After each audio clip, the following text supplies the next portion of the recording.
Hello student, आपने sexual reproduction in flowering plant chapter का topic outbreeding device, pollen pistil interaction और double fertilization, artificial hybridization ये topic पढ़ेंगे। जो आज टॉपिक पढ़ोगे वो है पोस्ट फर्टिलाइजेशन के बाद वाले जितने प्रोसेस होते हैं प्लांट में। इसके बाद पोस्ट फर्टिलाइजेशन। पोस्ट फर्टिलाइजेशन के बाद सबसे पहले स्टार्टिंग करते हैं किसकी? एंडोस्पर्म। एंडोस्पर्म आपको पता है कैसा होता है, किधर से डेवलप होता है। आपने पढ़ा था एंडोस्पर्म में, प्राइमरी एंडोस्पर्म पढ़ा था पहले, और प्राइमरी एंडोस्पर्म में आपने पढ़ा था कि यह किससे बनता है? Polar nuclei plus male gamete से मिलकर प्राइमरी एंडोस्पर्म न्यूक्लियस बनता है, जिसमें डेवलपमेंट होके एंडोस्पर्म बनता है। अब एंडोस्पर्म बनता कैसे है? क्योंकि जो प्राइमरी एंडोस्पर्म न्यूक्लियस है उसमें माइटोसिस डिवीजन होता है। कौन सा डिवीजन? Mitosis division. उस माइटोसिस डिवीजन से जब पीईएन में होता है प्राइमरी एंडोन्यूक्लियस, या बोल सकते हैं प्राइमरी एंडोस्पर्म सेल। क्या बोलेंगे? Primary endosperm cell. उसमें कौन सा डिवीजन होता है? माइटोसिस। जब उसमें माइटोसिस डिवीजन होता है तो उससे एंडोस्पर्म का फॉर्मेशन होता है। अब एक बात आपसे पूछी जाती है कि ये एंडोस्पर्म हैप्लॉइड होता है, डिप्लॉइड होता है, ट्रिप्लॉइड होता है? तो आपका जवाब होगा एंडोस्पर्म ट्रिप्लॉइड होता है। क्यों? क्योंकि वो पीईएन से मिलकर बना हुआ होता है। पीईएन मतलब कि प्राइमरी एंडोन्यूक्लियस, जिसमें वो भी कैसा होता है? ट्रिप्लॉइड, क्योंकि उसमें टू पोलर न्यूक्लियाई होते हैं और उसमें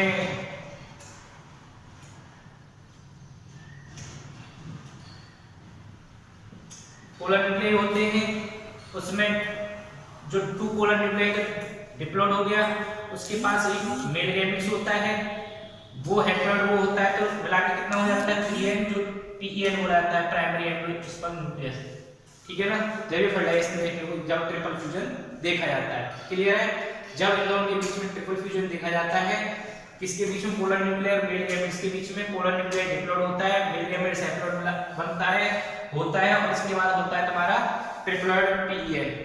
इसमें जब माइटोसिस डिवीजन होता है, कौन सा डिवीजन? Mitosis division. तो क्या देखा जाता है? माइटोसिस डिवीजन के दौरान हमें देखने को मिलता है क्या? एंडोस्पर्म। क्या देखने को मिलता है? एंडोस्पर्म, जो एक टिश्यू स्ट्रक्चर में पाया जाता है। ये एंडोस्पर्म पहले डेवलपमेंट होना जरूरी है, या एंडोस्पर्म का पहले बनना जरूरी है एम्ब्रियो का? आपको पता है कि जायगोट डेवलपमेंट के लिए, जायगोट डिवीजन के लिए, क्या डिवीजन के लिए माइटोसिस डिवीजन होता है, और जब उसमें माइटोसिस डिवीजन होगा तो क्या बनेगा? एम्ब्रियो बनेगी। क्या बनेगी? एम्ब्रियो। जब एम्ब्रियो बनेगी तो उसमें माइटोसिस डिवीजन होगा, और माइटोसिस डिवीजन के लिए रिक्वायरमेंट होती है किसकी? फूड की। रिक्वायरमेंट किसकी होगी? फूड की होगी। जब उसकी फूड की रिक्वायरमेंट होगी, किसकी? फूड की, तो फूड आएगा कहां से? क्योंकि बाकी तो सब एंटीपोडल सेल पहले ही खत्म हो चुकी थी, न्यू सेल्स भी पहले खत्म हो चुका है न्यूट्रिशन प्रोवाइड में। क्लियर है? अब बात करते हैं कि ये एम्ब्रियो जो होता है ये बाद में फॉर्मेशन होता है, जबकि एंडोस्पर्म का पहले फॉर्मेशन होता है। क्यों? क्योंकि जायगोट से एम्ब्रियो डेवलपमेंट के लिए, या बोल सकते जायगोट डेवलपमेंट के लिए जिससे एम्ब्रियो का फॉर्मेशन होता है, उसे एनर्जी की रिक्वायरमेंट, फूड की रिक्वायरमेंट या नरिशमेंट की रिक्वायरमेंट होती है, जो एंडोस्पर्म से मिलती है। किससे मिलती है? एंडोस्पर्म से। तो एंडोस्पर्म पहले डेवलप होता है, पहले फॉर्मेशन होता है, उसके बाद जायगोट डेवलपमेंट धीरे धीरे जैसे जैसे एंडोस्पर्म फॉर्मेशन चलता रहता है, वैसे उसके बाद जो होता है जायगोट डेवलपमेंट देखा जाता है। इसमें दे रखा था प्राइमरी एंडोस्पर्म सेल, जिसे प्राइमरी एंडोस्पर्म न्यूक्लियस वाला जो पार्ट है, सेंट्रल सेल जो होती है जिसमें पीईएन प्रेजेंट होता है, प्राइमरी न्यूक्लियस जो प्रेजेंट होता है सेंट्रल सेल में उसे प्राइमरी एंडोस्पर्म सेल बोल देते हैं। डिवाइड्स रिपीटेडली माइटोसिस डिवीजन, किसके द्वारा? माइटोसिस डिवीजन के द्वारा। Forms a endosperm tissue. जब प्राइमरी एंडोस्पर्म सेल में माइटोसिस डिवीजन देखने को मिलता है तो उससे एक एंडोस्पर्म टिश्यू का फॉर्मेशन होता है। उस सेल जो होती है, उस टिश्यू की जो सेल होती है उसमें फिल्ड विद रिजर्व फूड, उसमें क्या भरा हुआ होता है? रिजर्व फूड मटेरियल भरा हुआ होता है। क्या भरा हुआ होता है? रिजर्व फूड मटेरियल, मतलब कि रिजर्व रहता फूड भरा हुआ होता है। किसमें? एंडोस्पर्म। किस लिए जरूरी है? जाइगोट डेवलपमेंट के लिए या एम्ब्रियो फॉर्मेशन के लिए। Is that clear? And used for nutrition endosperm development, और उसका जो यूज होता है न्यूट्रिशन ऑफ एंडोस्पर्म डेवलपमेंट में भी यूज होता है। अब देखो इसमें कुछ चीजें मेरे टाइप्स की बात करते हैं। ये कितने टाइप्स के होते हैं? न्यूक्लियर एंडोस्पर्म, सेलुलर एंडोस्पर्म और हेलोबियल एंडोस्पर्म। कितने टाइप्स के? 3 टाइप्स के। याद रखना है आपको। सबसे पहला न्यूक्लियर एंडोस्पर्म, सेकंड है सेलुलर एंडोस्पर्म, थर्ड है हेलोबियल। जो आपकी एनसीईआरटी में थर्ड वाला नहीं दे रखा, 2 दे रखे, न्यूक्लियर एंडोस्पर्म और सेलुलर। न्यूक्लियर एंडोस्पर्म एग्जांपल दे रखा कॉटन, जीमेज, कैप्सुला, किसका? न्यूक्लियर एंडोस्पर्म का। सेलुलर का दे रखा धतूरा, पेटूनिया, ये सेलुलर एंडोस्पर्म का।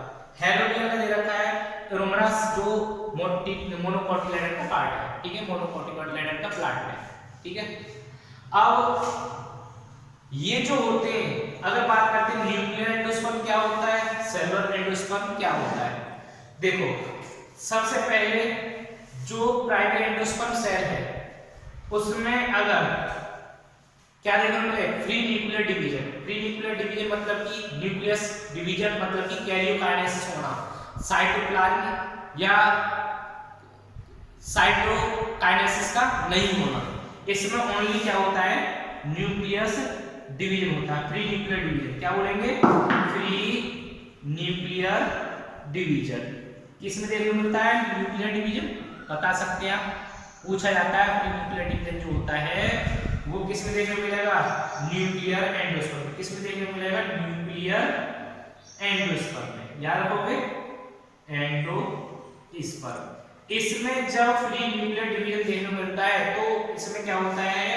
न्यूक्लियस क्या होता है? डिवाइड होता हुआ चलता है। इस तरीके से क्या होते हैं? न्यूक्लियस डिवाइड हो जाते हैं, ठीक है। वो न्यूक्लियस जो होते हैं पहले फॉर्म में क्या होगा? फ्री न्यूक्लियर डिवीजन होता है। किसमें? न्यूक्लियर एंडोस्पर्म में। याद रखना है आपको, जब न्यूक्लियर एंडोस्पर्म का फॉर्मेशन होता है तो उसमें फ्री न्यूक्लियर डिवीजन देखने को मिलता है माइटोसिस।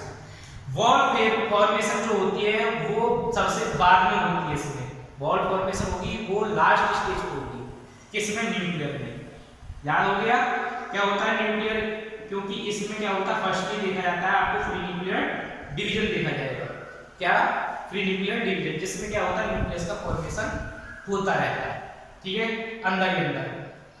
इसके बाद दूसरी स्टेज, दूसरा मैंने बताया था आपको सेलुलर एंडोस्पर्म। कौन सा है? Second cellular. ये हो गया फ्री न्यूक्लियर। दूसरा आता है cellular endosperm. Cellular endosperm, endosperm. इसमें जो एंडोस्पर्म होता है उसमें आपको देखने को मिलेगा न्यूक्लियर डिवीजन होगा, उसके तुरंत बाद सेल वॉल फॉर्मेशन, फिर न्यूक्लियर डिवीजन होगा, फिर सेल वॉल फॉर्मेशन। इसमें न्यूक्लियर डिवीजन तुरंत उसके सेल वॉल फॉर्मेशन होता है, लेकिन फ्री न्यूक्लियर में ऐसा नहीं दे रखा था। न्यूक्लियर डिवीजन में ऐसा नहीं था। वहां न्यूक्लियस फर्स्टली क्या होगा? न्यूक्लियर की डिवीजन होना, न्यूक्लियस का डिवीजन होना, वो सबसे बाद में लास्ट स्टेज में क्या होता है? वॉल फॉर्मेशन होती है। लेकिन इसमें क्या है? जितनी बार डिवीजन होगा उतनी वॉल फॉर्मेशन होंगी। क्लियर हो गया? इसके बाद ये एग्जांपल मैंने आपको पहले बता दिए हैं। इसके बाद आता है थर्ड, जो आपकी एनसीईआरटी में नहीं दे रखा हुआ है, हेलोबियल। कौन सा है? हेलोबियल। हेलोबियल इन दोनों के बीच का है। क्या है? इन दोनों के बीच का। कैसे? हेलोबियल में आप क्या देखोगे? इसमें होगा डिवीजन। क्या होगा? डिवीजन। एक जो होता है आपको पता है, एक तो चलाजल और एक होता है उसका कौन सा, माइक्रोपाइल।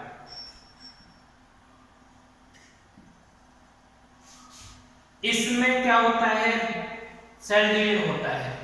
सेल डिवीजन में सेल वॉल फॉर्मेशन हो गया, पहली बात दोनों एक टू एक काम हो गया इसका सेलुलर का। इसके बाद जो इसके अंदर जो होता है माइक्रोपाइल रीजन की, वो लार्ज पार्ट होता है किसके पिक्चर, चलाने वाले से लेके पिक्चर, जो सेल वाले के पिक्चर। इसमें क्या होता है, जब वो लार्ज पार्ट होता है उसमें क्या होता है, लगातार न्यूक्लियर डिवीजन देखा जाता है। क्या देखा जाता है, लगातार न्यूक्लियर डिवीजन देखा जाता है। इस तरीके से जो होता है उसे बोलते हैं फ्री न्यूक्लियर डिवीजन है।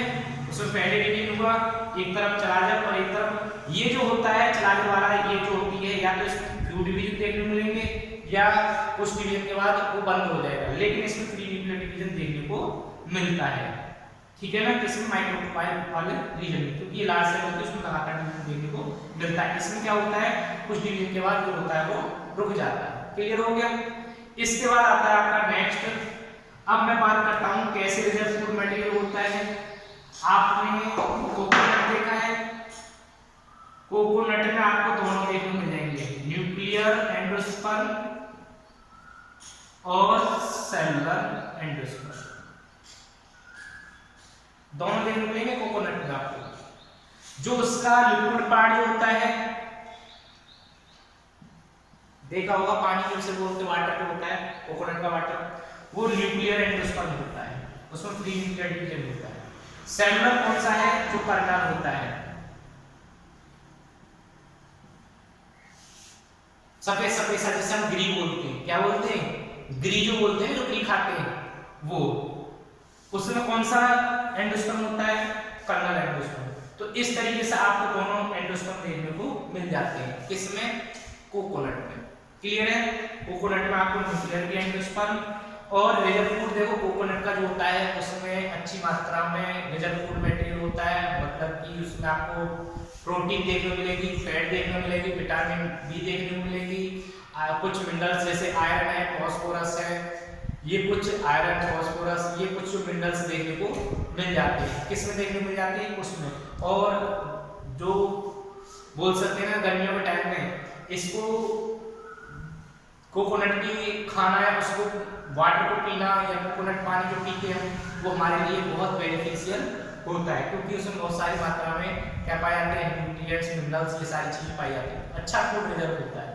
तो ये होता है आपका एंडोस्पर्म कंप्लीट। ठीक है, आपको मैंने तीनों एंडोस्पर्म बता दिए। इसके बाद आता है आपका कौन सा, इसके बाद आता है आपका डेवलपमेंट ऑफ जायगोट, जिसे बोलते हैं एम्ब्रियोजेनेसिस। क्लियर है, एम्ब्रियो किसमें सबसे पहले बात करते हैं, डाइकोट एम्ब्रियो। किसकी बात करते हैं, डाइकोट एम्ब्रियो कैसे फॉर्म होती है। सबसे पहले आपके पास जायगोट है, जायगोट में डिवीजन होगा कौन सा, ट्रांसफर डिवीजन। याद रखना कौन सा, टी, ट्रांसफर डिवीजन, याद रख सकते हो, ट्रांसफर डिवीजन। मैं एक साइड में लिख देता हूं जिससे आप लोग डिवीजन से शॉर्ट में पढ़ लो। ये हो गया ट्रांसवर्स डिवीजन, उससे शॉर्ट में बोल देंगे हम, क्या बोलेंगे, ट्रांसफर डिवीजन को हम टीडी, और एक होता है वर्टिकल डिवीजन को हम बोलेंगे बीडी। अब हम टॉपिक क्या पढ़ रहे हैं, हम पढ़ रहे हैं टॉपिक डेवलपमेंट ऑफ जायगोट। ठीक है, इसके बाद हम एम्ब्रियो फॉर्मेशन ऑफ, जो हम बोलते हैं formation of dicot embryo. Clear है, ये हम दो टॉपिक पढ़ रहे हैं इस लेक्चर में। तो फॉर्मेशन ऑफ डाइकोट एम्ब्रियो, सबसे पहले आपको पता है कि जायगोट होता है। जायगोट में आपको क्या देखने को मिलेगा, हम बना लेते जायगोट। ठीक है, इसमें आपको देखने को मिलेगा टीडी, टीडी मतलब ट्रांसफर डिवीजन। तो इसमें बनेगी दो सेल, ऊपर वाली को हम बेसल सेल बोलते हैं, नीचे वाले को हम टर्मिनल, क्या बोलते हैं, टर्मिनल सेल, और ऐसे एपिकली बोलते हैं। ठीक है। अब ये बेसल सेल जो होती है इसमें हमें देखने मिलता है, आगे चलते बेसल सेल में देखने मिलेगा, बोल सकते हैं ट्रांसवर्स डिवीजन। कौन सा? ट्रांसवर्स डिवीजन, इसमें बेसल सेल। क्लियर है? इस तरीके से हमें 2 या 4 सेल की स्टेप देखी जाएंगी,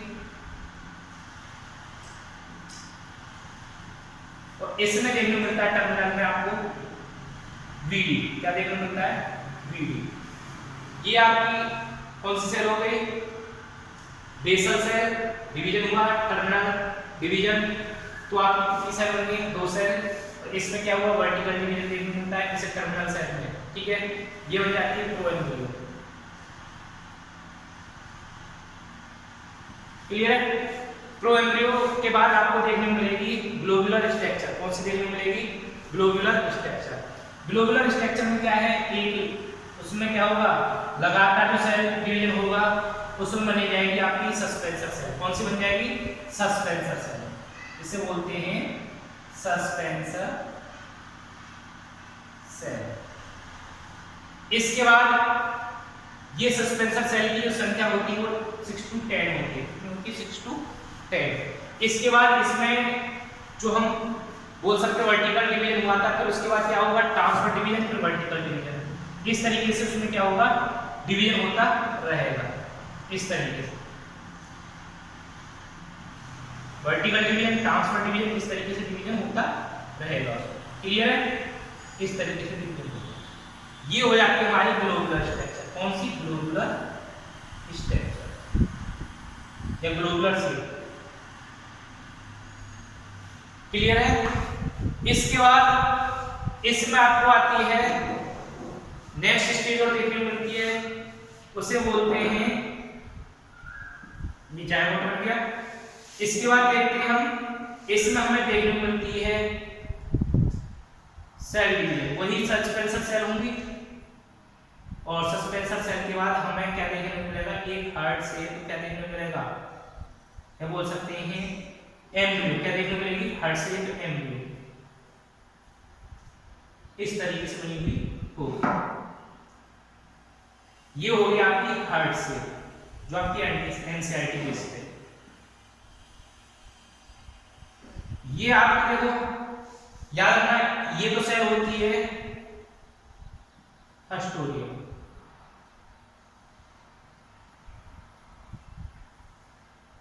ठीक है। जो हमारी नीचे वाले सेल में होती है, जो सस्पेंसर सेल की लास्ट सेल होती है, उसे बोलते हैं हम हाइपोफाइसिस। क्या बोलते हैं? हाइपोफाइसिस। ये हाइपोफाइसिस जो होती है ये मोस्टली रूट डेवलपमेंट में देखी जाती है, रूट कैप, ठीक है, रूट कवरिंग यहां से बनती है हाइपोफाइसिस से। इसके बाद सस्पेंसर सेल क्या होती है? सस्पेंसर सेल जो होती है वो एम्ब्रियो को किसके ओर धकेलती है? एंडोस्पर्म की तरफ।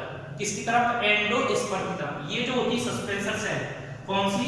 Suspensor cell. याद रखना, सस्पेंसर सेल जो होती है ये एम्ब्रियो को एंडोस्पर्म की तरफ धकेलती है, जिसके कारण न्यूट्रिशन इजीली अवेलेबल हो। और ये हस्टोरियम जो होता है, ये जो होता है ये क्या करता है? जो बाहर का मैटर जो होता है उसे सक कर ले, न्यूट्रिएंट्स को सक करे, किसके लिए? एम्ब्रियो डेवलपमेंट के लिए, ठीक है। जो बाहर से अपने आसपास से क्या करता है? हस्टोरियम न्यूट्रिशन सक करता है, मतलब कि उसे रिसीव करता है। और ये सस्पेंसर सेल होती है उसे धकेलती है, किसकी तरफ? एंडोस्पर्म की तरफ। आप स्ट्रक्चर बताऊंगा मैं आपको कैसे होती है। इसके बाद आता है आपका इस तरीके से हस्टोरियम, इसमें ये सेल डिवीजन देखने को मिला, ये बन गई आपकी सस्पेंसर सेल, और इस तरीके से आपकी इसमें बाद ये जो होती है इस तरीके से ये बन जाती है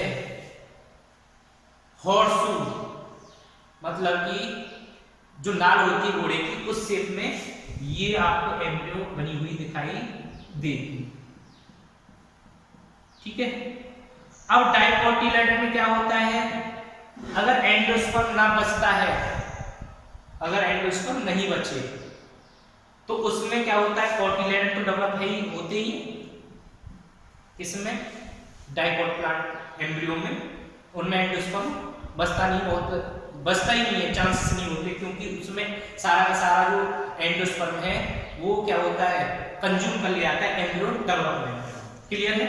इस तरीके से आपको एंडोस्पर्म बनता हुआ, ये सारा का सारा एम्ब्रियो से बनता हुआ दिखाई देता है। ये वाली आपकी स्ट्रक्चर कौन सी, या बोल सकते हैं मैच्योर डाइकोट एम्ब्रियो बोल सकते हैं, या हॉर्सशू एम्ब्रियो, ठीक है, शेप एम्ब्रियो, या बोल सकते हो हॉर्सशू, मतलब कि नाल की तरह शेप। क्लियर है? इस तरीके से ये एम्ब्रियो डेवलपमेंट या फॉर्मेशन ऑफ डाइकोट एम्ब्रियो होता है। रिपीट करते हैं, जाइगोट में ट्रांसफर डिवीजन होता है, ट्रांसफर डिवीजन के द्वारा क्या होता है, बेसल सेल होती है, टर्मिनल सेल, बेसल सेल में आपको ट्रांसफर डिवीजन देखने को मिलता है। इसके बाद जो होता है इसमें क्या होता है, टर्मिनल सेल या एपिकल सेल में आपको वर्टिकल डिवीजन होगा, फिर उसके बाद उसमें ओनली ट्रांसफर डिवीजन होगा, किसमें, ऊपर, ठीक है ना, बेसल सेल में सस्पेंसर सेल बनेगी और अस्टोडियम सेल बन जाएगी। लेकिन इसमें आपको जो हमारा टर्मिनल सेल होती है, इसमें क्या होता है, 1 बाय 1 ऐसे तरीके से transfer division, vertical division, transfer division, इस तरीके से दोनों डिवीजन होते रहते हैं। फिर उसके बाद हार्ट शेप बनती है, प्रो एम्ब्रियो बन गई, प्रो एम्ब्रियो के बाद ग्लोबुलर, ग्लोबुलर के बाद आपको क्या बन गया, हार्ट शेप, हार्ट शेप के बाद क्या हो गया, हॉर्सशू। इस तरीके से मैच्योर, क्या बोल सकते हैं, मैच्योर एम्ब्रियो बन गई, किसकी, डाइकोट की। इस तरीके से आपकी डाइकोट की एम्ब्रियो बनती है। इसके बाद पूछे आता है ये हस्टोरियम जो होता है कैसे, देखो ये आपने पढ़ा होगा, ओवुल पढ़ा है ना ओवुल, और ओवुल में आपने चलाजन रीजन पढ़ा था ना, चलाजन रीजन ऊपर की तरफ,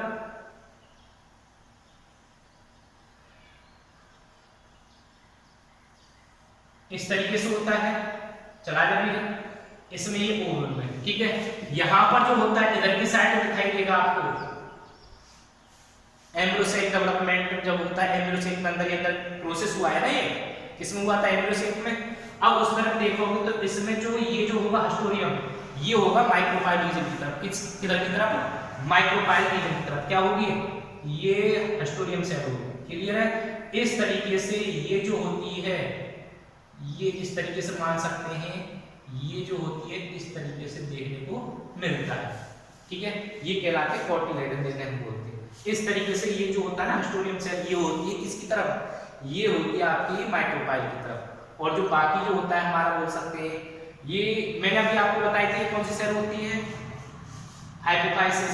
हाइपोफाइसिस से ऊपर वाला जो हमारे कोटिलेडन में डेवलप होता है, और ऊपर वाला प्लूमल डेवलप होते हैं इस तरह से, कोटिलेडन इस तरह से, वो होता है हमारा चलाजन रीजन की तरफ। इस तरीके से आपका एम्ब्रियो डेवलपमेंट कंप्लीट होता है, कौन सा, डाइकोट एम्ब्रियो। That clear?